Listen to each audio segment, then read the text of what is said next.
നമസ്കാരം, മാസ്റ്ററിങ് എഡ്യൂടെക്കിലേക്ക് എല്ലാവർക്കും സ്വാഗതം. അപ്പോൾ നമ്മൾ പഠിച്ചുകൊണ്ടിരുന്നത് ഏതായിരുന്നു? വേർഡാണ് പഠിച്ചുകൊണ്ടിരുന്നത്. വേർഡിനകത്ത് ഹോം ടാബും ഇൻസേർട്ട് ടാബും നമ്മൾ പറഞ്ഞു. ഇനി നമ്മൾ പറയാനുള്ളത് പേജ് ലേഔട്ട് ടാബാണ് വരുന്നത്.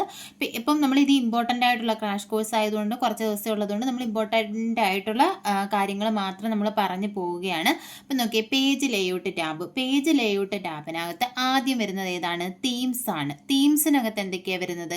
കളറുണ്ട്, ഫോണ്ട് ഉണ്ട്, എഫക്റ്റ് ഉണ്ട്. അപ്പം നമുക്ക് തീംസ് അപ്ലൈ ചെയ്യാം. തീംസ് കൊടുത്തിട്ട് ഇപ്പം നമുക്ക് കൊടുത്തിരിക്കുന്ന ഡോക്യുമെൻറ്റിൻ്റെ എന്താണ്, നമുക്ക് കളർ വേരിയേഷൻസ് ചേഞ്ച് ചെയ്യാം, അതുപോലെ തന്നെ ഫോണ്ട് ചേഞ്ച് ചെയ്യാൻ പറ്റും, അതുപോലെ തന്നെ എഫക്റ്റ് ചേഞ്ച് ചെയ്യാൻ പറ്റും. പിന്നെ രണ്ടാമത് വരുന്നത് പേജ് സെറ്റപ്പാണ്. പേജ് സെറ്റപ്പിനകത്ത് ആദ്യം വരുന്നത് മാർജിൻസ് ആണ്. മാർജിനിൽ വരുന്നത് കണ്ടോ, normal, narrow, moderate, wide, mirrored, office 2003 default, അങ്ങനെ പല രീതിയിലുള്ള മാർജിൻസ് നമുക്ക് അവൈലബിൾ ആണ്. ഇപ്പം നമ്മൾ സാധാ യൂസ് ചെയ്യുന്നത് നോർമൽ ആയിരിക്കും വരുന്നത് ഡീഫോൾട്ടായിട്ട്. നാരോ കൊടുത്തു കഴിഞ്ഞാൽ നിങ്ങൾക്ക് ശ്രദ്ധിക്കാൻ പറ്റും, ഈ ഒരു റൂളർ കണ്ടോ, ഈ റൂളറിനകത്ത് ആ ഒരു മാർജിൻ ചെറുതായിട്ടുണ്ട്. നോർമൽ ആകുമ്പോൾ മാർജിൻ ഇത്രയും ഉണ്ട്. ഇവിടെ നിന്നാണ് മാർജിൻ സ്റ്റാർട്ട് ചെയ്യുന്നത്. ലെഫ്റ്റ് ആൻഡ് റൈറ്റ് മാർജിൻ നമുക്കിവിടെ കാണാൻ പറ്റും. ഇനി നാരോ ആകുമ്പോഴത്തേക്കും എന്ത് ചെയ്യും, ആ മാർജിൻ കുറയും. കണ്ടോ, ഇവിടെ കുറച്ചേ ഉള്ളൂ. ഇവിടെ തൊട്ടാണ് മാർജിൻ സ്റ്റാർട്ട് ആകുന്നത്. അതുപോലെ തന്നെയാണ് പിന്നെ എന്താ വരുന്നത്, മോഡറേറ്റ് വരുന്നത്. അങ്ങനെ ഏതൊക്കെ ഉണ്ട്? വൈഡ് ഉണ്ട്, മിറോയിഡ് ഉണ്ട്. ഇപ്പം നോക്കിയേ, നോർമലിൻ്റെ ടോപ്പിൽ എത്രയാണ്? 2.54 സെൻറ്റിമീറ്റർ ആണ് ടോപ്പിലും ബോട്ടം ലെഫ്റ്റ് ആൻഡ് റൈറ്റ് വരുന്നത് നോർമൽ ആണെന്നുണ്ടെങ്കിൽ. ഇനി നാരോ ആണെന്നുണ്ടെങ്കിൽ top bottom left and right 1.27 centimetre ആണ് വരുന്നത്. ഇനി മോഡറേറ്റ് ആണെന്നുണ്ടെങ്കിൽ ടോപ്പിലും ബോട്ടവും 2.54 സെൻറ്റിമീറ്ററും ലെഫ്റ്റ് ആൻഡ് റൈറ്റ് 1.91 സെൻറ്റിമീറ്ററും ആണ് വരുന്നത്. ഇതിപ്പോൾ നോട്ട് ചെയ്ത് വെച്ചേക്കണം. അതായത് നമുക്ക് ഡീറ്റെയിൽഡ് ആയിട്ട് എക്സാമിന് ചോദിക്കുവാണെങ്കിൽ ഇത് മോഡറേറ്റ് ആണെന്നുണ്ടെങ്കിൽ അതിൻ്റെ ലെഫ്റ്റ് മാർജിൻ എത്രയാണ് അങ്ങനെ ചോദിക്കാം. അപ്പോൾ മോഡറേറ്റ് ആണെന്നുണ്ടെങ്കിൽ ടോപ്പും ബോട്ടവും 2.54ഉം ലെഫ്റ്റ് ആൻഡ് റൈറ്റ് 1.91ഉം ആണ് വരുന്നത്. പിന്നെ അടുത്തത് വൈഡ് ആണ്. വൈഡ് ആണെങ്കിൽ ടോപ്പും ബോട്ടവും 2.54 സെൻറ്റിമീറ്ററും ലെഫ്റ്റ് ആൻഡ് റൈറ്റ് 5.08 സെൻറ്റിമീറ്ററും ആണ് വരുന്നത്. പിന്നെ മിറോയിഡ് ആണെന്നുണ്ടെങ്കിൽ ടോപ്പ് ആൻഡ് ബോട്ടം 2.54 സെൻറ്റിമീറ്ററും ഇൻസൈഡും ഔട്ട്സൈഡുമാണ് അതിനകത്ത് വരുന്നത്. ഇൻസൈഡും ഔട്ട്സൈഡും ആണെന്നുണ്ടെങ്കിൽ 3.18 സെൻറ്റിമീറ്റർ, അതായത് ഇൻസൈഡ് 3.18 സെൻറ്റിമീറ്റർ വരും, ഔട്ട്സൈഡും 2.54 സെൻറ്റിമീറ്റർ ആണ് വരുന്നത്. മിറോയിഡ് എന്ന് പറഞ്ഞാൽ നമുക്കറിയാം എന്താ, രണ്ട് സൈഡിൽ രണ്ട് പേജായിട്ട് വരും. ഒരു സൈഡിൽ ഒരു പേജ്, അതിൻ്റെ മിററായിട്ട് അടുത്ത സൈഡിൽ വരും. അതാണ് മിറോയിഡ് ഓപ്ഷൻ എന്ന് പറയുന്നത്. അപ്പോൾ ഈ മിറോയിഡ് ആണെന്നുണ്ടെങ്കിൽ എങ്ങനെയാണ് വരുന്നത്? 2.54 ആണ് ടോപ്പ് ബോട്ടം ഔട്ട്സൈഡ് വരുന്നത്. ഇൻസൈഡ് മാത്രമാണ് ഏത് വരുന്നത്? 3.18 സെൻറ്റിമീറ്റർ വരുന്നത്. അപ്പോൾ ഇത്രയുമാണ് അതിനകത്ത് മെഷർമെൻറ്റ് വരുന്നത്. പിന്നെ പേജ് സെറ്റപ്പിൽ രണ്ടാമത് വരുന്നത് ഓറിയൻറ്റേഷൻ ആണ്. ഓറിയൻറ്റേഷൻ ഇമ്പോർട്ടൻ്റ് ആണ്. ഓറിയൻറ്റേഷൻ ഏതൊക്കെയാണെന്ന് ചോദിക്കും. മെയിൻ ആയിട്ടുള്ള ഓറിയൻറ്റേഷൻ എന്ന് പറയുന്നത് പോർട്രേറ്റ് ആൻഡ് ലാൻഡ്സ്കേപ്പ് ആണ്. ഇപ്പം ഞാൻ കുറച്ചുകൂടെ സൂം ചെയ്തിട്ടുണ്ട്. ഇപ്പം കാണാം. ഓറിയൻറ്റേഷൻ എന്ന് പറഞ്ഞാൽ ഏതൊക്കെയാണ്? പോർട്രേറ്റും ഉണ്ട്, ലാൻഡ്സ്കേപ്പും ഉണ്ട്. പോർട്രേറ്റ് എന്ന് പറഞ്ഞാൽ നമ്മുടെ പേജ്, നമ്മളൊരു പേപ്പർ നേരെ വെക്കുന്നതാണ് പോർട്രേറ്റ് എന്ന് പറയുന്നത്. അത് ചരിച്ച് വെക്കുകയാണെന്നുണ്ടെങ്കിൽ അത് ലാൻഡ്സ്കേപ്പ് ഓറിയൻറ്റേഷനാണ്. അപ്പോൾ ഈ രണ്ട് രീതിയിൽ നമുക്ക് പേജ് ഓറിയൻറ്റേഷൻ കൊടുക്കാം. പിന്നെ വരുന്നത് സൈസാണ്. സൈസിനകത്ത് വരുന്നത് പല ഓപ്ഷൻസ് ഉണ്ട്. ലെറ്റർ ഉണ്ട്, ടാബ്ലോയിഡ്, ലെഡ്ജർ, A4, A3, അതുപോലെ തന്നെ A7, A8, A9, അങ്ങനെ പല രീതിയിലുള്ള പേപ്പർ സൈസ് നമുക്ക് കൊടുക്കാൻ പറ്റും. അതാണ് സൈസിൽ വരുന്നത്. പിന്നെ വരുന്ന കോളം ഓപ്ഷൻ ആണ്. കോളം ഓപ്ഷൻ എന്ന് പറഞ്ഞാൽ നമ്മുടെ ആ ഒരു പേജ്, അതിനകത്തുള്ള മാറ്റർ ആ ഒരു പേജിനകത്ത് തന്നെ എത്ര കോളമായിട്ട് വരണം എന്നുള്ളതാണ് ഉദ്ദേശിക്കുന്നത്. അപ്പം നോർമലി ഡീഫോൾട്ടായിട്ട് 1 കോളം ആയിരിക്കും. നമ്മൾ 2 കോളം കൊടുക്കുകയാണെങ്കിൽ ഇവിടെ കണ്ടോ, ഇപ്പം 1 കോളം, ജസ്റ്റ് ഞാൻ 1 കോളം കൊടുത്തു കഴിഞ്ഞാൽ നമ്മുടെ റൂളറിൽ കണ്ടോ ഒറ്റ ഒരു ഇതായിട്ടായിരിക്കും റൂളർ കാണുന്നത്. ഇനി 2 കോളം കൊടുക്കുകയാണെങ്കിൽ ഇവിടെ സ്പ്ലിറ്റ് ചെയ്യും. ഇതൊരു കോളം, ഇതൊരു കോളം, അങ്ങനെ 2 കോളമായിട്ട് വരും. ഇനി നമ്മൾ 3 കോളം ആണെങ്കിൽ 1, 2, 3, അങ്ങനെ 3 കോളമായിട്ട് വരും. അപ്പം നമ്മൾ ന്യൂസ് പേപ്പറിലൊക്കെ ന്യൂസ് കാണത്തില്ലേ, ഒരു വലിയൊരു ന്യൂസ്, ഒരു പാരഗ്രാഫ് ആണെന്നുണ്ടെങ്കിൽ അത് കോളം വൈസ് ആയിട്ടായിരിക്കും കൊടുത്തിരിക്കുന്നത്. ആദ്യത്തെ കോളം നമ്മൾ വായിച്ച് അത് കഴിയുമ്പോഴാണ് രണ്ടാമത്തെ കോളത്തിലേക്ക് പോകുന്നത്. അങ്ങനെ കോളം വൈസ് കൊടുക്കാൻ വേണ്ടിയിട്ടാണ് ഈ കോളം എന്ന് പറയുന്ന ഓപ്ഷൻ യൂസ് ചെയ്യുന്നത്. ഡീഫോൾട്ടായിട്ട് 1 കോളമാണ് കൊടുക്കുന്നത്. പിന്നെ ഇതിനകത്ത് വരുന്നത് ബ്രേക്സ് ആണ്. ബ്രേക്ക് മെയിനായിട്ടും 2 ടൈപ്പ് ഉണ്ട്. പേജ് ബ്രേക്കും ഉണ്ട്, സെഷൻ ബ്രേക്കും ഉണ്ട്. ഇതും എക്സാമിന് ചോദിച്ചിട്ടുണ്ട്. അതായത് പേജ് ബ്രേക്ക് ഓപ്ഷനിൽ വരുന്ന ഏതൊക്കെയാണ്, സെഷൻ ബ്രേക്ക് വരുന്നതാണ്, അല്ലെങ്കിൽ പേജ് ബ്രേക്കിൽ വരാത്തത് ഏതാണ്, സെഷൻ ബ്രേക്കിൽ വരാത്തത് ഏതാണ് എന്ന് ചോദിച്ചിട്ടുണ്ട്. അപ്പോൾ നമുക്ക് ജസ്റ്റ് ഇതൊന്ന് നോക്കാം. പേജ് ബ്രേക്കിനകത്ത് വരുന്ന ബ്രേക്സ് എടുക്കുകയാണെന്നുണ്ടെങ്കിൽ ആദ്യം വരുന്നത് പേജ് ബ്രേക്കാണ്. പേജ് ബ്രേക്കിനകത്ത് വരുന്നത് പേജ് ഉണ്ട്, കോളം ഉണ്ട്, ടെക്സ്റ്റ് റാപ്പിംഗ്. ഈ 3 ഓപ്ഷനാണ് പേജ് ബ്രേക്കിനകത്ത് വരുന്നത്. അപ്പോൾ പേജ് ബ്രേക്കിൽ വരുന്ന options page, column and text wrapping. ഇനി സെക്ഷൻ ബ്രേക്കിനകത്ത് വരുന്ന ഏതൊക്കെയാണെന്ന് ചോദിച്ചാൽ സെഷൻ ബ്രേക്കിൽ വരുന്ന ഓപ്ഷൻസ് എന്ന് പറയുന്നത് നെക്സ്റ്റ് പേജ് ഉണ്ട്, കണ്ടിന്യൂസ് ഉണ്ട്, ഈവൻ പേജ് ഉണ്ട്, ഓഡ് പേജ് ഉണ്ട്. ഈ 4 ഓപ്ഷൻസ് ആണ് സെഷൻ ബ്രേക്കിൽ വരുന്നത്. സെഷൻ ബ്രേക്ക് പലതവണയും ചോദിച്ചിട്ടുണ്ട്. അപ്പം ഇതിൽ വരാത്ത ഏതാണ് എന്നൊക്കെ പറഞ്ഞ് ചോദിച്ചിട്ടുണ്ട്. അപ്പം നോക്കിയേ, നെക്സ്റ്റ് പേജ് സെഷൻ ബ്രേക്കിൽ വരുന്നത് നെക്സ്റ്റ് പേജ് ഉണ്ട്, കണ്ടിന്യൂസ് ഉണ്ട്, ഈവൻ പേജ് ഉണ്ട്, ഓഡ് പേജ് ഉണ്ട്. പേജ് ബ്രേക്കിനകത്ത് വരുന്നത് page, column, text wrapping. Session ബ്രേക്കിൽ വരുന്നത് next page, continuous, even page, odd page. ഇത്രയുമാണ് ബ്രേക്സിനകത്ത് വരുന്നത്. പിന്നെ ഇതിനകത്ത് വരുന്നത് ലൈൻ നമ്പേഴ്സ് ആണ്.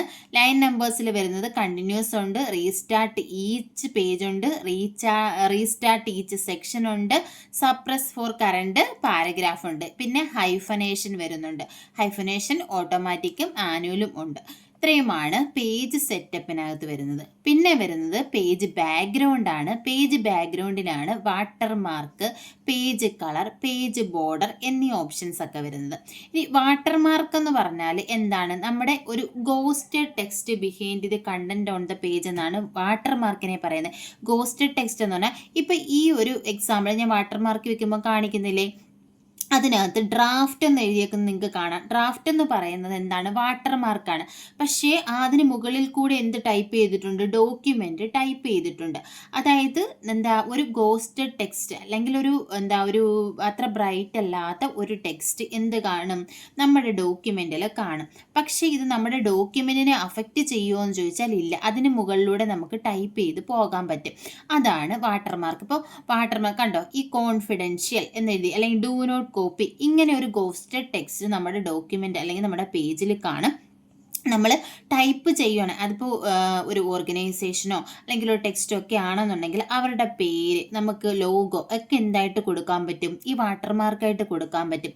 ടെക്സ്റ്റും ഇമേജ് നമുക്ക് വാട്ടർമാർക്കായിട്ട് ആഡ് ചെയ്യാം. പക്ഷേ അതിലെ കണ്ടന്റ് നമുക്ക് എന്ത് ചെയ്യാൻ പറ്റും? ടൈപ്പ് ചെയ്യാനും പറ്റും. ഈ ഒരു ഗോസ്റ്റഡ് ടെക്സ്റ്റ് നമ്മുടെ കണ്ടന്റിനെ അഫക്റ്റ് ചെയ്യുകയുമില്ല. അതാണ് വാട്ടർമാർക്ക് എന്ന് പറയുന്നത്. ഇനി കോൺഫിഡൻഷ്യൽ എന്ന് കൊടുത്തു കഴിഞ്ഞാൽ ഇവിടെ കണ്ടോ, കോൺഫിഡൻഷ്യൽ എന്ന് വരും. ഇവിടെ ഞാനിപ്പോൾ എൻ്റെ മൗസ് വെച്ചു എന്നിട്ട് ഞാൻ ടൈപ്പ് ചെയ്യുക, പക്ഷേ അത് എൻ്റെ ഡോക്യുമെൻറ്റിനെ അഫക്റ്റ് ചെയ്യുമോ? ഇല്ല. എനിക്ക് ഈ ടൈപ്പ് ചെയ്യുന്നത് വായിക്കാൻ പറ്റും, പക്ഷേ അതിൻ്റെ ബിഹൈൻഡിലായിട്ടായിരിക്കും ആ ഒരു ടെക്സ്റ്റ് കാണുന്നത്.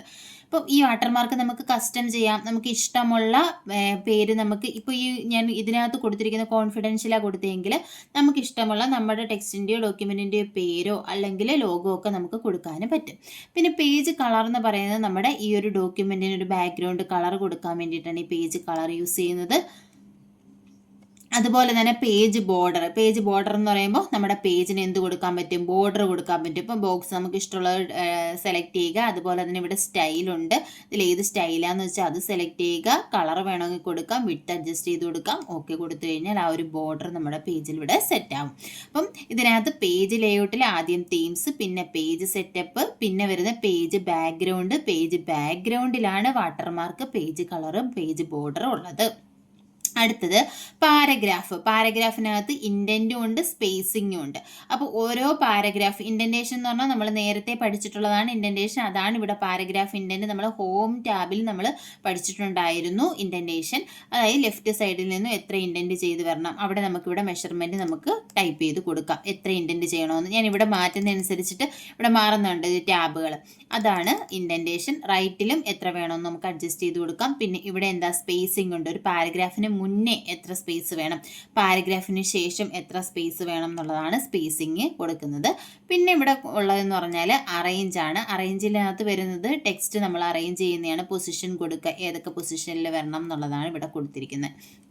ഇനി അടുത്ത ടാബ് എന്ന് പറയുന്നത് റെഫറൻസ് ടാബാണ്. റെഫറൻസ് ടാബിനകത്ത് ആദ്യമേ വരുന്നത് ടേബിൾ ഓഫ് കണ്ടന്റ് ആണ്. ഇപ്പോൾ ഈ ടേബിൾ ഓഫ് കണ്ടന്റ് നമ്മൾ ഡീറ്റെയിൽഡ് ആയിട്ട് പറയുന്നില്ല. അതായത് ഇതിൻ്റെ എല്ലാം ക്ലാസ്സുകൾ നമ്മൾ നമ്മുടെ ഒക്ടോബറിലെ എക്സാമിന് വേണ്ടിയിട്ട് ഡീറ്റെയിൽഡ് ആയിട്ട് ക്ലാസ് എടുത്തിട്ടുണ്ട്, വേർഡിൻ്റെ ക്ലാസ് എടുത്തിട്ടുണ്ട്. അപ്പോൾ ഇത് ഡീറ്റെയിൽഡ് ആയിട്ട് വേണ്ടവർ ആ ക്ലാസ് നോക്കുക. ഇപ്പോൾ നമ്മൾ ജസ്റ്റ് ഇമ്പോർട്ടൻ്റ് ആയിട്ടുള്ള കാര്യങ്ങൾ പറഞ്ഞു പോകുന്നതേ ഉള്ളൂ. അപ്പം ഇവിടെ റെഫറൻസിൽ ആദ്യമേ വരുന്ന ടേബിൾ ഓഫ് കണ്ടന്റ് ആണ്. പിന്നെ വരുന്നത് ഫൂട്ട് നോട്ട്. ഇവിടെ നമുക്ക് എന്ത് ചെയ്യാം, എൻ നോട്ടും ഫൂട്ട് നോട്ടും നമുക്ക് ആഡ് ചെയ്യാം. ഇൻസേർട്ട് ഫൂട്ട് നോട്ട് ഓപ്ഷൻ ഉണ്ട്. പിന്നെ വരുന്നത് സൈറ്റേഷൻ ആൻഡ് ബിബ്ലിയോഗ്രഫി ആണ് വരുന്നത്. പിന്നെ വരുന്ന caption, index, table of authorities, ഇത്രയുമാണ് റെഫറൻസിനകത്ത് വരുന്നത്. പിന്നെ ഇമ്പോർട്ടൻ്റ് ആയിട്ട് വരുന്നത് മെയിലിംഗ്സ് ടാബാണ്. മെയിലിങ്സിനെ പറ്റിയിട്ട് ചോദിച്ചിട്ടുണ്ടായിരുന്നു. മെയിൽ മെർജ് എന്താണ്, അത് പറഞ്ഞു തരണേന്ന് എനിക്ക് കമൻറ്റ് വന്നിട്ടുണ്ടായിരുന്നു. അപ്പം അത് നമുക്ക് ഡീറ്റെയിൽ ആയിട്ട് പറയാം. മെയിലിങ്സ് എന്ന് പറഞ്ഞാൽ എന്തിനു വേണ്ടിയിട്ടാണ് യൂസ് ചെയ്യുന്നത്, നമുക്ക് ഒരു പേഴ്സണലൈസ്ഡ് ആയിട്ടുള്ള ലെറ്റർ തയ്യാറാക്കാൻ വേണ്ടിയിട്ടാണ് ഏത് യൂസ് ചെയ്യുന്നത്, മെയിലിങ്സ് യൂസ് ചെയ്യുന്നത്. ഞാൻ ജസ്റ്റ് ഒരു ന്യൂ പേജ് എടുത്തിട്ട് ഞാൻ കാണിച്ചു തരാം. പേഴ്സണലൈസ്ഡ് ആയിട്ടുള്ള ലെറ്റർ ക്രിയേറ്റ് ചെയ്യാൻ വേണ്ടിയിട്ടാണ് നമ്മൾ ഏതാണ് മെയിലിങ്സിനകത്ത് മെയിൽ മെർജ്, അതായത് മെയിൽ മെർജ് യൂസ് ചെയ്യുന്നത് പേഴ്സണലൈസ്ഡ് ആയിട്ടുള്ള ലെറ്റർ ക്രിയേറ്റ് ചെയ്യാൻ വേണ്ടിയിട്ടാണ്. അപ്പോൾ നമ്മൾ എങ്ങനെയാണ് ലെറ്റർ ക്രിയേറ്റ് ചെയ്യുന്നത്? അപ്പം ഈ ലെറ്റർ ക്രിയേറ്റ് ചെയ്യുമ്പോൾ ഇപ്പം നമുക്കറിയാം, എനിക്കൊരു ഒരു മാരേജ് ഇൻവിറ്റേഷൻ എൻ്റെ ഒരു 10 ഫ്രണ്ട്സിനെ അല്ലെങ്കിൽ ഒരു 50 ഫ്രണ്ട്സിനെ എനിക്ക് ഇൻവൈറ്റ് ചെയ്യണം. അങ്ങനെയുള്ള ഒരു സാഹചര്യത്തിൽ നമ്മൾ 50 പേർക്ക് നമ്മൾ ലെറ്റർ എഴുതും. ആ ഒരു ലെറ്റർ എഴുതുന്ന സമയത്ത് 50 പേരുടെയും അവർക്ക് ഇപ്പോൾ നമ്മളൊരു ലെറ്റർ എഴുതുമ്പോൾ ആദ്യമേ നമ്മൾ എന്താണ് വെക്കുന്നത്, ആദ്യമേ നമ്മൾ ഫ്രം വെക്കും. ഫ്രം എന്ന് പറയുന്നത് നമ്മുടെ അഡ്രസ്സാണ് അല്ലേ, അത് മാറ്റമില്ല. എല്ലാവർക്കും ഒരുപോലെ വരുന്നതാണ് ഏത്, ഫ്രം എന്ന് പറയുന്ന അഡ്രസ്സ്. അടുത്ത് 2 ആണ് നമ്മൾ വെക്കുന്നത്. 2 വെക്കുമ്പോൾ 2 എന്ന് പറയുന്നത് എന്താണ്, മാറ്റമുള്ള പാർട്ടാണ്. അതായത് ഇപ്പോൾ 50 പേരുണ്ടെങ്കിൽ 50 പേരുടെയും അഡ്രസ്സ് എന്തായിരിക്കും, ഡിഫറൻ്റ് ആയിരിക്കും. പിന്നെ വരുന്നത് നമ്മൾ ടൈപ്പ് ചെയ്ത് കൊടുക്കുന്ന ആ ഒരു മാറ്റർ, അതിനെന്തില്ല, മാറ്റമില്ല. അപ്പോൾ ഈ മെയിൽ മെർജിന് മെയിനായിട്ടും 2 പാർട്ടാണുള്ളത്, മെയിൻ ഡോക്യുമെൻറ്റും ഡേറ്റാ സോഴ്സും. ശ്രദ്ധിക്കുക, മെയിൻ ഡോക്യുമെൻറ്റും ഡേറ്റാ സോഴ്സും. മെയിൻ ഡോക്യുമെൻ്റ് എന്ന് പറഞ്ഞാൽ മാറ്റമില്ലാത്ത പാർട്ടിനെയാണ് എന്ത് പറയുന്നത്, മെയിൻ ഡോക്യുമെൻ്റ് എന്ന് പറയുന്നത്. ഡേറ്റാ സോഴ്സ് എന്ന് പറഞ്ഞാൽ ചേഞ്ച് ആകുന്ന പാർട്ട്, അതായത് നമ്മുടെ ഈ 2 അഡ്രസ്സ് എന്താകും, ചേഞ്ച് ആകും. അപ്പോൾ അതിനെയാണ് ഡേറ്റാ സോഴ്സ് എന്ന് പറയുന്നത്. അപ്പോൾ ആദ്യമേ നമ്മൾ ഈ മാറ്റമില്ലാത്ത പാർട്ട് തയ്യാറാക്കും, മെയിൻ ഡോക്യുമെൻ്റ് തയ്യാറാക്കും, അതിനുശേഷം ഡേറ്റാ സോഴ്സ് തയ്യാറാക്കും. അപ്പോൾ നമ്മുടെ എക്സാമിനൊക്കെ ചോദിച്ചിട്ടുണ്ട്, list of names and address എന്താണ്, list of names and address ആണ് ഡേറ്റാ സോഴ്സ്. ഈ ഡേറ്റാ സോഴ്സ് എന്ന് പറയുന്നത് എന്താണ്, നമ്മൾ 2 അഡ്രസ്സാണ്. അത് 10 പേരുണ്ടെങ്കിൽ 10 പേർക്കും 10 അഡ്രസ്സാണ്. അപ്പോൾ അതാണ് ഇത് ഡേറ്റാ സോഴ്സ് എന്ന് പറയുന്നത്. മാറ്റമില്ലാത്ത പാർട്ടാണ് മെയിൻ ഡോക്യുമെൻ്റ് എന്ന് പറയുന്നത്. നമ്മൾ മെയിൻ ഡോക്യുമെൻ്റ് തയ്യാറാക്കും, പിന്നീട് ഡേറ്റാ സോഴ്സ് തയ്യാറാക്കും, ഇതിനെ തമ്മിൽ കമ്പൈൻ ചെയ്യും, മെർജ് ചെയ്യും. ഇതിനെയാണ് മെയിൽ മെർജ് എന്ന് പറയുന്നത്. എങ്ങനെയാണ് വർക്ക് ചെയ്യുന്നതെന്ന് ഞാൻ കാണിച്ചു തരാം.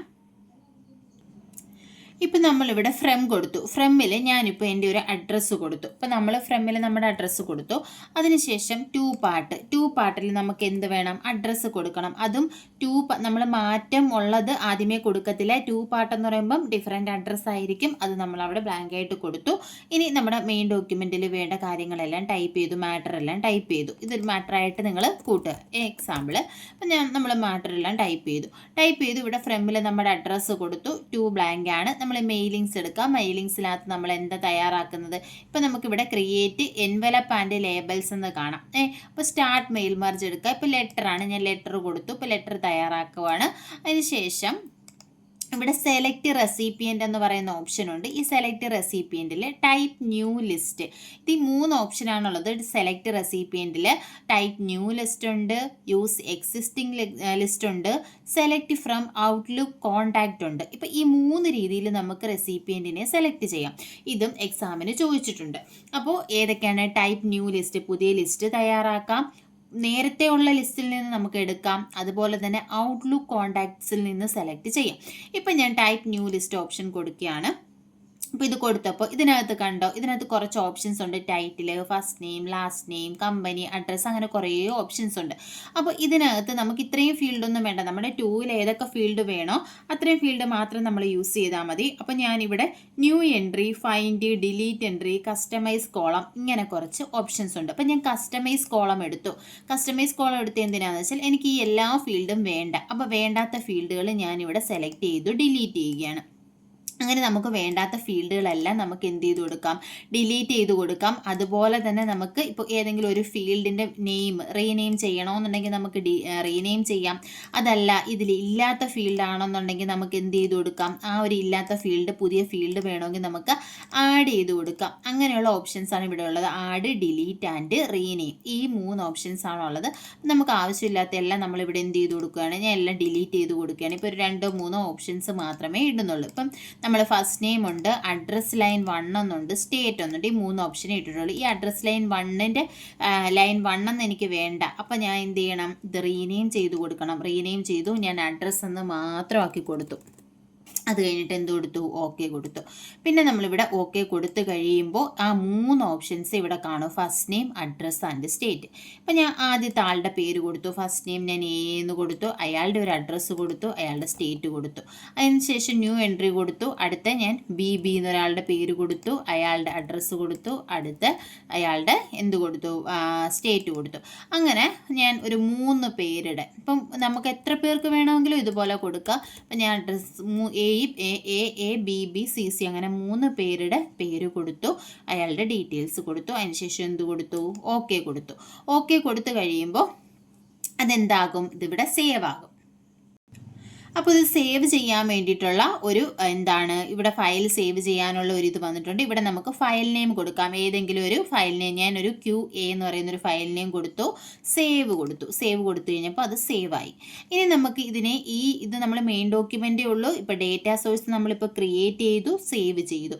ഇനി ആ ഡേറ്റാ സോഴ്സിനെ നമ്മുടെ മെയിൻ ഡോക്യുമെൻറ്റിലേക്ക് കൊണ്ടുവരണം. അപ്പോൾ നമുക്ക് ഇവിടെ എല്ലാം ഇതിനെ ആഡ് ചെയ്യേണ്ടുന്ന 2 ഫീൽഡിലാണ് നമുക്ക് അഡ്രസ്സ് വരേണ്ടത്. അപ്പോൾ ഞാൻ 2 ഫീൽഡിൽ ഇവിടെ എന്ത് ചെയ്തു, എൻ്റെ കഴ്സർ വെച്ചു. അതിനുശേഷം ഇവിടെ നമുക്ക് എഡിറ്റ് റെസിപ്പിയൻ ലിസ്റ്റ് എടുത്ത് വേണമെങ്കിൽ നമുക്ക് ഈ ഫീൽഡുകളെല്ലാം എഡിറ്റ് ചെയ്ത് കൊടുക്കാം. ഇനി ഇവിടെ നോക്കി ഇൻസേർട്ട് മെർജ് ഫീൽഡ് എന്നൊരു ഓപ്ഷൻ ഉണ്ട്. അതിൽ ക്ലിക്ക് ചെയ്യുമ്പോൾ നമ്മൾ ആഡ് ചെയ്ത 3 ഫീൽഡ് ഇവിടെ കാണാൻ പറ്റും, ഫസ്റ്റ് നെയിം, അഡ്രസ്സ്, സ്റ്റേറ്റ്. ഞാൻ ആദ്യം ഫസ്റ്റ് നെയിം ക്ലിക്ക് ചെയ്തു, കണ്ടോ ഇവിടെ ഫസ്റ്റ് നെയിം വന്നു. വീണ്ടും നമ്മൾ എൻ്റർ കൊടുത്തിട്ട് അടുത്ത് എന്ത് കൊടുത്തു, അടുത്തത് അഡ്രസ്സ് കൊടുത്തു. അപ്പോൾ ഇവിടെ അഡ്രസ്സ് വന്നു. അടുത്ത എന്ത് ഫീൽഡ് വേണം, അടുത്ത ഫീൽഡ് എന്ന് പറയുന്നത് എൻ്റെ സ്റ്റേറ്റ് ആണ്. ഞാൻ സ്റ്റേറ്റ് കൊടുത്തു. അങ്ങനെ 3 ഫീൽഡ് ഇവിടെ കൊടുത്തു. അപ്പോൾ ഇവിടെ ഫ്രമിൽ നമ്മുടെ ഒരു അഡ്രസ്സ് ഉണ്ട്, 2 വന്നു. 2വിൽ ഫസ്റ്റ് നെയിം, അഡ്രസ്സ്, സ്റ്റേറ്റ് നമ്മൾ കൊടുത്തത് വന്നു. നമ്മുടെ മെയിൻ ഡോക്യുമെൻ്റ് കണ്ടന്റ് ഉണ്ട്. ഇതൊരു പേജ് മാത്രമേ ഉള്ളൂ, ഒരു പേജുള്ള ഒരു ഡോക്യുമെൻ്റാണ് ഞാൻ തയ്യാറാക്കിയിരിക്കുന്നത്.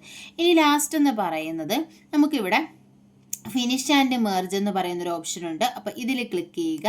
ക്ലിക്ക് ചെയ്തിട്ട് എഡിറ്റ് ഇൻഡിവിജ്വൽ ഡോക്യുമെൻ്റ് എന്ന് പറയുന്ന ഒരു ഓപ്ഷൻ ഉണ്ട്. അതിൽ ഞാൻ ക്ലിക്ക് ചെയ്തു. എന്നിട്ട് ഇവിടെ ഓൾ ഉണ്ട്, കറണ്ട് റെക്കോർഡ് ഉണ്ട്, ഫ്രം ഉണ്ട്. അതായത് നമുക്ക് ഈ നമ്മൾ ഡേറ്റാ സോഴ്സിൽ ഒരു 50 പേരെ ക്രിയേറ്റ് ചെയ്തിട്ടുണ്ടെങ്കിൽ 50 പേരെ ഇതിലേക്ക് മെർജ് ചെയ്യണോ, അതോ കറണ്ട് റെക്കോർഡാണോ, അതായത് ഫ്രം ടു, അതായത് 1 മുതൽ 10 വരെയുള്ളതോ അല്ലെങ്കിൽ 10 മുതൽ 20 വരെയുള്ളതോ എത്ര നമുക്ക് ഇവിടെ ആഡ് ചെയ്യണമെന്ന് കൊടുക്കാം. ഞാൻ ഇപ്പോൾ നമ്മളിപ്പോൾ 3 പേരുടെ ലിസ്റ്റേ ക്രിയേറ്റ് ചെയ്തിട്ടുള്ളൂ. അതുകൊണ്ട് ഞാൻ ഓൾ കൊടുത്തിട്ട് ഓക്കെ കൊടുക്കുകയാണ്. ഓക്കെ കൊടുത്തു കഴിഞ്ഞപ്പോൾ ഇത് കണ്ടോ, ഫ്രം നമ്മൾ കൊടുത്ത ഫ്രം ആണ്. ഇവിടെ 2 എന്തായി, 2AA കണ്ടോ, അയാളുടെ അഡ്രസ്സ്. അതായത് എന്ന് പറയുന്ന ആളെ നമ്മൾ എന്ത് ചെയ്തു, ഡേറ്റാ സോഴ്സിൽ ആദ്യമേ നമ്മൾ ക്രിയേറ്റ് ചെയ്തു. അയാളുടെ അഡ്രസ്സ് ഇവിടെ വന്നു ആദ്യത്തെ 2വിൽ. പിന്നെ മാറ്റർ അതുപോലെ തന്നെ ഉണ്ട്. ഇന്നൊക്കെ ഒരു പേജ് നേരത്തെ ഉള്ളായിരുന്നു. ഇനി അടുത്ത 2ാമത്തെ പേജിലേക്ക് പോവുകയാണ്. 2ാമത്തെ പേജിലും ഫ്രമിന് മാറ്റമൊന്നുമില്ല. 2 വന്നപ്പോൾ എന്തായി, BB എന്ന് പറയുന്ന ആൾ വന്നു, അയാളുടെ അഡ്രസ്സ് വന്നു. ഈ കണ്ടന്റിനും മാറ്റമില്ല. ഇനി അടുത്ത് നോക്കിയേ 3ാമത്തെ പേജ്. 3ാമത്തെ പേജിൽ ഫ്രമിന് മാറ്റമില്ല. 2 പാർട്ടിൽ എന്ത് വന്നു, CC എന്ന് പറയുന്ന ആളുടെ നമ്മൾ കൊടുത്ത ഡേറ്റ വന്നു. അതുപോലെ തന്നെ ആ ഒരു മാറ്റർ വന്നു. ഇപ്പം 3 പേരുടെയാണ് നമ്മളിപ്പോൾ ഡേറ്റാ സോഴ്സിൽ എന്ത് ചെയ്തത്, ആഡ് ചെയ്ത് കൊടുത്തത്. അതുകൊണ്ടാണ് ഈ 3 പേരുടെ ഡീറ്റെയിൽസ് ഉള്ള ഈ ഒരു മെർജ് ചെയ്തിട്ടുള്ള ലെറ്റർ നമുക്ക് കിട്ടിയത്. ഇതാണ് മെയിൽ മെർജ് എന്ന് പറയുന്നത്. അപ്പോൾ ഇത് ചോദിക്കുന്ന ചോദ്യം എന്ന് പറഞ്ഞാൽ എന്താണ് മെയിൻ ഡോക്യുമെൻ്റ്, അല്ലെങ്കിൽ എന്തിനു വേണ്ടി മെയിൽ മെർജ് യൂസ് ചെയ്യുന്നു, പേഴ്സണലൈസ്ഡ് ലെറ്റർ ക്രിയേറ്റ് ചെയ്യാൻ വേണ്ടി യൂസ് ചെയ്യുന്നു. ഇതിൽ മെയിൻ പാർട്ട് എന്താണ്, 2 പാർട്ടാണുള്ളത്, മെയിൻ ഡോക്യുമെൻറ്റും ഡേറ്റാ സോഴ്സും. ഇതിൽ മാറ്റമില്ലാത്ത പാർട്ടാണ് മെയിൻ ഡോക്യുമെൻറ്റ്. ഡേറ്റാ സോഴ്സ് എന്ന് പറഞ്ഞാൽ list of names and address എന്നാണ് ഡേറ്റാ സോഴ്സ്. പിന്നെ നമുക്ക് എന്തൊക്കെയായിരിക്കും ഇതിനകത്ത് ചോദിക്കാൻ പറ്റുന്നത്. പിന്നെ ഇതിനകത്ത് സെലക്ട് റെസിപ്പിയൻറ്റ്, എങ്ങനെയൊക്കെ റെസിപ്പിയൻറ്റ് ലിസ്റ്റ് ക്രിയേറ്റ് ചെയ്യാം. ടൈപ്പ് ന്യൂ ലിസ്റ്റ് കൊടുക്കാം, എക്സിസ്റ്റിംഗ് ലിസ്റ്റ് യൂസ് ചെയ്യാം, ഔട്ട്ലുക്ക് കോൺടാക്റ്റിൽ നിന്ന് യൂസ് ചെയ്യാം. അങ്ങനെയൊക്കെയാണ് മെയിൽ മെർജ് ചോദിക്കുന്നത്. പിന്നെ നമ്മുടെ റിവ്യൂ ടാബാണുള്ളത്. റിവ്യൂ ടാബിനകത്ത് ഏതൊക്കെയാണ്? സ്പെല്ലിംഗ് ആൻഡ് ഗ്രാമർ, പ്രൂഫിംഗ് ആണ് ആദ്യമേ വരുന്നത്. പ്രൂഫിങ്ങിനകത്ത് വരുന്നതാണ് spelling and grammar, research, തെഷേഴ്സ്, translate, അതുപോലെ തന്നെ വേർഡ് കൗണ്ട്, സെറ്റ് ലാംഗ്വേജ്, ഇതെല്ലാം എവിടെയാണ് വരുന്നത്? പ്രൂഫിങ്ങിലാണ് വരുന്നത്. പിന്നെ വരുന്നത് കമൻസ് ആണ്. കമൻസിൽ നമുക്ക് ന്യൂ കമൻസ് ആഡ് ചെയ്യാം, അതുപോലെ തന്നെ ഡിലീറ്റ് ചെയ്യുകയൊക്കെ ചെയ്യാം. പിന്നെ ട്രാക്കിംഗ് എന്ന് പറയുന്ന ഒരു ഓപ്ഷൻ ഉണ്ട്, ചേഞ്ചസ് ഉണ്ട്, കമ്പയർ ഉണ്ട്, പിന്നെ പ്രൊട്ടക്റ്റ് ഡോക്യുമെൻ്റ് ഉണ്ട്. പ്രൊട്ടക്റ്റ് ഡോക്യുമെൻ്റ് എവിടെയാണ് വരുന്നതെന്ന് ചോദിച്ചിട്ടുണ്ട്. റിവ്യൂ ടാബിലാണ് പ്രൊട്ടക്റ്റ് ഡോക്യുമെൻ്റ് വരുന്നത്. പ്രൊട്ടക്റ്റ് ഡോക്യുമെൻ്റ് എന്തിനു വേണ്ടിയിട്ടാണ്? റെസ്ട്രിക്റ്റഡ് ആക്സസ്, അതായത് വേറെ ആരും ആക്സസ് ചെയ്യാതെ നമുക്ക് എന്ത് ചെയ്യാം? റെസ്ട്രിക്റ്റ് ചെയ്ത് വെക്കാം. അതിനെയാണ് എന്ത് പ്രൊട്ടക്റ്റ് ഡോക്യുമെൻ്റ്. ഇപ്പം നമ്മൾ നമ്മുടെ ഡോക്യുമെൻ്റ് വേറെ ആരും ആക്സസ് ചെയ്യാതെ നമുക്ക് പ്രൊട്ടക്റ്റ് ചെയ്യാം, പാസ്വേഡൊക്കെ യൂസ് ചെയ്തിട്ട്. അതിനാണ് പ്രൊട്ടക്റ്റ് ഡോക്യുമെൻ്റ് യൂസ് ചെയ്യുന്നത്. പിന്നെ ലാസ്റ്റ് ടാബ് എന്ന് പറയുന്നത് വ്യൂ ടാബാണ്. വ്യൂ ടാബിൽ ഡോക്യുമെൻ്റ് വ്യൂസ് ഏതൊക്കെയാണെന്ന് ചോദിച്ചാൽ മെയിനായിട്ടും പ്രിൻ്റ് ലേഔട്ട് വ്യൂ ഉണ്ട്, ഫുൾ സ്ക്രീൻ റീഡിംഗ് ഉണ്ട്, വെബ് ലേഔട്ട് ഉണ്ട്, ഔട്ട്ലൈൻ വ്യൂ ഉണ്ട്, ഡ്രാഫ്റ്റ് ഉണ്ട്. ഇങ്ങനെ 5 വ്യൂസ് ആണ് ഏതിൽ വരുന്നത്? വേഡിനകത്ത് വരുന്നത്. ഇത് ഇമ്പോർട്ടൻ്റ് ആണ്. ഇവിടെ നമുക്ക് വ്യൂസ് ഏറ്റവും താഴെ സ്റ്റാറ്റസ് ബാറിൽ വ്യൂസ് കാണാൻ പറ്റും. ഈ 5 വ്യൂസും കാണാം. 5 വ്യൂസ് ഏതൊക്കെയാണെന്ന് ചോദിച്ചാൽ print layout view, full screen reading, web layout, outline, draft. ഇതാണ് 5 വ്യൂസ്. പിന്നെ വരുന്ന ഷോ ഓർ ഹൈഡ് ആണ്. ഇതിൽ റൂളർ, ഗ്രിഡ് ലൈൻസ് ഒക്കെ നമുക്ക് എന്ത് ചെയ്യാം? ഷോ ചെയ്യാം, ഹൈഡ് ചെയ്യാം. പിന്നെ വരുന്നത് സൂമാണ്. സൂം പെർസെൻറ്റേജ് എന്ന് പറയുന്നത് ബൈ ഡീഫോൾട്ട് 100% ആയിരിക്കും.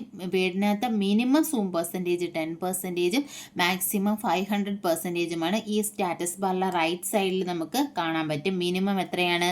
ഇത് 10% ആണ്. മാക്സിമം എന്ന് പറയുന്നത് എത്രയാണ്? 500% ആണ്. ബൈ ഡീഫോൾട്ടായിട്ട് 100% ആയിരിക്കും സൂം ഉള്ളത്. പിന്നെ മാക്രോസ് ക്രിയേറ്റ് ചെയ്യാൻ വേണ്ടിയിട്ട് മാക്രോയുടെ ഷോർട്ട് കട്ട് കീ ചോദിച്ചിട്ടുണ്ട്. Alt+F8 ആണ് മാക്രോ. അതായത് റെക്കോർഡ് ചെയ്യാം, നമുക്ക് മാക്രോസൊക്കെ റെക്കോർഡ് ചെയ്യാം. മാക്രോ ഒക്കെ ഡീറ്റെയിൽഡ് ആയിട്ട് നമ്മൾ ക്ലാസ് ചെയ്തിട്ടുണ്ട്. അപ്പോൾ മാക്രോയുടെ ഷോർട്ട് കട്ട് കീ പഠിച്ചു വെക്കുക. Alt+F8 ആണ് മാക്രോയുടെ ഷോർട്ട് കട്ട് കീ. അപ്പോൾ ഇത്രയുമാണ് ഇമ്പോർട്ടൻ്റ് ആയിട്ട് വേർഡിനകത്ത് വരുന്നത്. അപ്പോൾ വേർഡൊരു 3 ക്ലാസ് കൊണ്ട് തീർക്കാൻ വേണ്ടിയിട്ട് നമ്മൾ സ്പീഡിൽ പറഞ്ഞു പോയത്. അപ്പോൾ ഇമ്പോർട്ടൻ്റ് ആയിട്ടുള്ള കാര്യങ്ങളാണ് നമ്മൾ ഇന്നത്തെ ക്ലാസ്സിൽ പറഞ്ഞിരിക്കുന്നത്. മെയിൽ മെർജ് ചോദിച്ചിട്ടുണ്ടായിരുന്നു. മെയിൽ മെർജ് മനസ്സിലായി കാണുമെന്ന് വിശ്വസിക്കുന്നു. അപ്പോൾ നിങ്ങൾക്ക് എന്തെങ്കിലും ഡൗട്ട് ഉണ്ടെങ്കിൽ കമൻറ്റിൽ ചോദിക്കുക. ക്ലാസ്സിൽ ഇഷ്ടപ്പെടുകയാണെന്നുണ്ടെങ്കിൽ ലൈക്ക് ചെയ്യുക, ഷെയർ ചെയ്യുക, കമൻറ്റ് ചെയ്യുക. താങ്ക്